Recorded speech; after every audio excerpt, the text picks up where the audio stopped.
Hello children, welcome to the online learning of geography.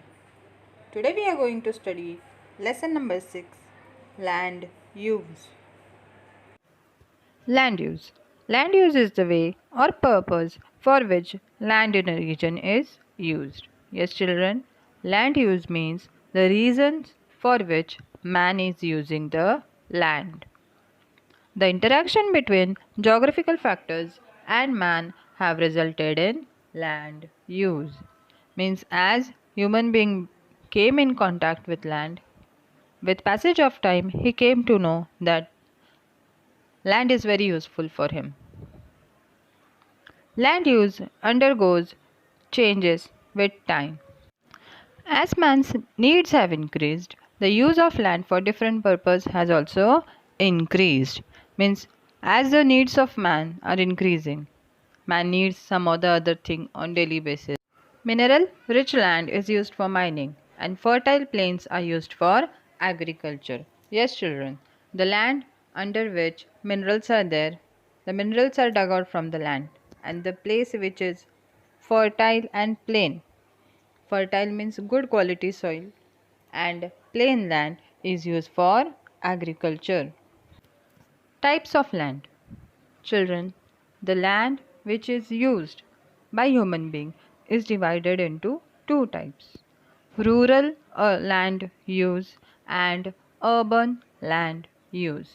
Yes children, rural means village area and urban means city area. Okay?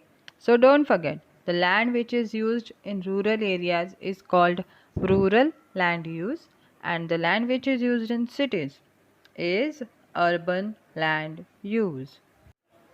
What are the features of both this land use can be seen in this.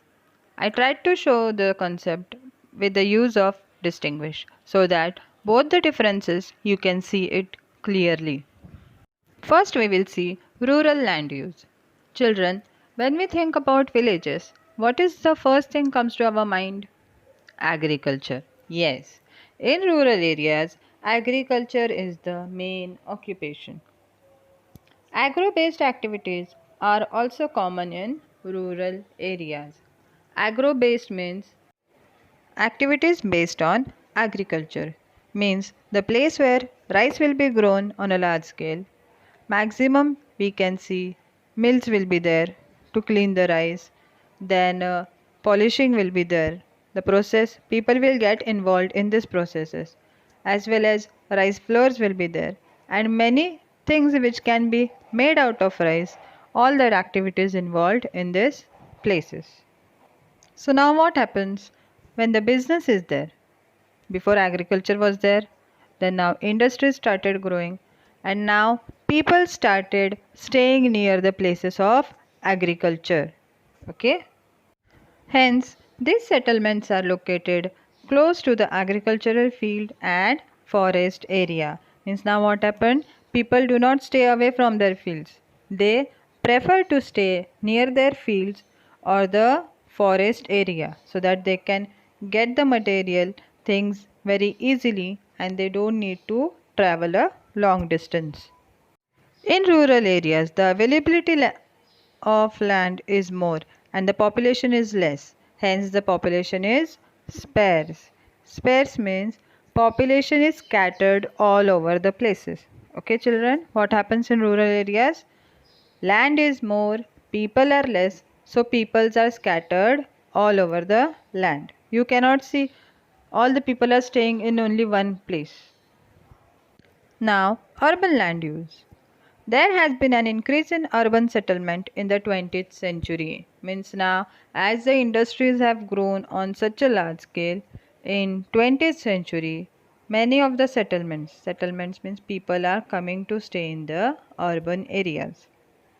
In urban areas, land is used for different purpose. Yes, only for agriculture. Mostly in rural areas, it was only for agriculture or agriculture related things. But in urban, land is used for very different purposes. It is necessary to make maximum use of land because your population is more, so land will be less. You can see the best example is in cities we have buildings so that 8 people, 20 families or 40 families can stay in a small part, whereas in villages the houses are in a horizontal way. They are spread over a larger area of land. Can you see the difference? In the horizontal way, land use will be more, and in the vertical way, land use will be less, and more people can accommodate in that. In urban areas, with reference to population, the land is limited. Therefore, the distribution of population is dense. Dense means many people are staying in a small piece of land. Okay? Types of rural land for use. Arable land. This is the land under cultivation. Means this is the type of land under which we can do cultivation, agriculture. Normally this land is under individual ownership. Means on normal basis, this is the land which is belonging to one person. But this land can be classified as per ownership and type of agriculture. Means it may be seasonal agriculture or it will be agriculture done for the whole year. It depends. Next one is fallow land. Fallow land is the agricultural land which is temporarily not in use. In order to improve the fertility of soil, the farmer does not use a part of his agriculture for 1 or 2 seasons. So what is fallow land? It is also the agricultural land. But for some time, for 1 or 2 seasons, the farmer is not using this agricultural land. The reason for doing this is if the land is used regularly for a long period of time, the fertility of the land will lose. Then he cannot use the land anyway. That's why they are keeping this land not in use for 1 or 2 years so that all the fertility will come back, the nutrients will get accumulated in the soil, and then they can get a good agricultural crop. Forest land. A demarcated forest area is also a type of rural land use. From this area, forest products like firewood, gum, and grass are obtained. Forest comprise of large trees, bushes, creepers, and grass. Children, you may say that forest land means it is already naturally available. Then, but this forest is also used by man. Man is getting so many things from this forest. That's why this is also considered as a type of land use. And last rural land use is grassland or pasture land. This land is under the ownership of village panchayat or the government and is used for grazing purpose. This land belongs to the entire village. Very little grassland is under individual ownership. Yes, children, in the village area, lot of land is just open. It is not used for agriculture also, not used for forest. And the grasses grow naturally. So this land is used for grazing purpose. And who owns this land? Either village panchayat, government or the individual person also owns this land.